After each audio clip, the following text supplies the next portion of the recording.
Hello everyone, welcome back to my channel. আমি Payel and তোমরা দেখছো মিত্র লাইফস্টাইল ব্লগ। আজকে শনিবার সকালবেলা এক গ্লাস ছাতুর শরবত খেয়ে বেরিয়ে পড়লাম অফিসের উদ্দেশ্যে। সারাদিন অফিস করে দুপুরবেলা আজকে বেরিয়ে এলাম অফিস থেকে, কারণ যেহেতু আজকে হাফ ডে শনিবার, তাই আজকে মা বসে থাকে। বাড়িতে এসে মা মেয়ে মিলে একসাথে ভাত খেয়ে গল্পগুজব করে একটুখানি রেস্ট নিয়ে বিকালবেলা বেরোলাম একটুখানি মায়ের সাথে, কারণ কালকে যেহেতু নীল ষষ্ঠী, তাই নীল ষষ্ঠীর কিছু বাজার করার ছিল। আর আমার একটু পার্লারেও যাওয়ার ছিল, কারণ একটুখানি পেডিকিওর করতে হবে। মাসে আমি একবার করে এই পেডিকিওরটা অবশ্যই করি, তাই আজকে সেটাই করলাম। পার্লার থেকে বেরিয়েই দর্শন মিলল জগন্নাথ দেবের। জগন্নাথ, বলরাম এবং সুভদ্রা মাকে প্রণাম সেরে নিয়ে তারপর মায়ের সাথে কিছু ফুল ফল এই সমস্ত বাজার টাজার করলাম।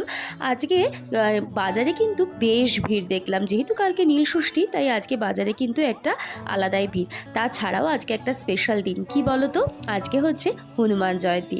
হনুমানজির আজকে বার্থডে বলতে পারো, তাই চারিদিকে কিন্তু হনুমান জয়ন্তীর বেশ কিন্তু রমরমা ব্যাপার। আমিও কিন্তু বাড়িতে এসে হনুমানজিকে পুজো দিয়েছি। আর আমি তো প্রত্যেক দিনই সংকটমোচনকে পুজো দিই, পাঁচালি পড়ি, তো এটা তো আছেই। তারপর ফল টল সমস্ত কিছু কিনে কেটে নিয়ে বাড়ির উদ্দেশ্যে রওনা দিলাম। বাড়িতে ফিরে হালকা করে এই একটুখানি হেয়ার কেয়ার করে নিলাম।